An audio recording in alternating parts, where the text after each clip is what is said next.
अंजनगाव महामार्गावर काळाचा घाला। कार ऑटोच्या भीषण धडकेत एकाचा मृत्यू, 4 गंभीर जखमी।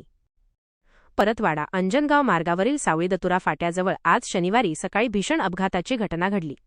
भरधाव कारने प्रवासी रिक्षाला दिलेल्या जोरदार धडकेत एका प्रवाशाचा जागीच मृत्यू झाला असून अन्य 4 जण गंभीर जखमी झाले आहेत। या अपघातामुळे परिसरात हळहळ व्यक्त केली जात आहे। अपघाताचा थरार, ऑटोचा झाला चक्काचूर। मिळालेल्या माहितीनुसार प्रवाशांना घेऊन एक ऑटो अंजनगावकडून परतवाड्याकडे येत होता।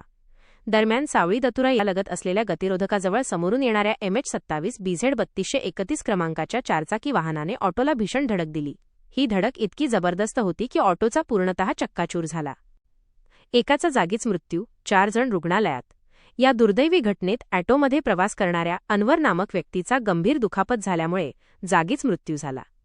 अपघातातील इतर 4 प्रवासी गंभीर जखमी झाले असून त्यांना तातडीने रुग्णवाहिकेद्वारे अचलपूर येथील उपजिल्हा रुग्णालयात उपचारासाठी दाखल करण्यात आले आहे। नागरिकांची मदतीसाठी धाव। अपघात होताच परिसरातील स्थानिक नागरिकांनी आणि वाहनधारकांनी मोठ्या संख्येने घटनास्थळी धाव घेतली। जखमींना बाहेर काढून रुग्णालयात पोहोचवण्यासाठी नागरिकांनी मोलाची मदत केली। घटनेची माहिती मिळताच पोलिसांनी घटनास्थळ गाठून पंचनामा केला असून मृतदेह शवविच्छेदनासाठी पाठवण्यात आला आहे। नागरिकांमध्ये संताप। या महामार्गावर अपघातांचे सत्र थांबण्याचे नाव घेत नाहीये। सावळी फाटा परिसरात सातत्याने होणाऱ्या अपघातांमुळे स्थानिकांमध्ये तीव्र संताप असून प्रशासनाने या मार्गावरील वाहतुकीवर नियंत्रण मिळवावे आणि वेगमर्यादेचे नियम कडक करावेत अशी मागणी केली जात आहे। CS24 न्यूजसाठी परतवाडा येथून विशेष रिपोर्ट।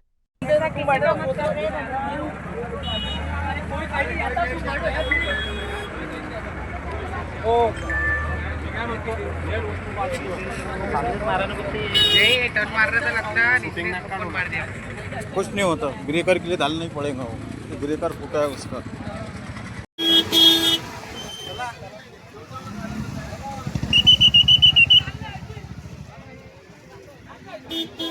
गाड़ी पलटून घे।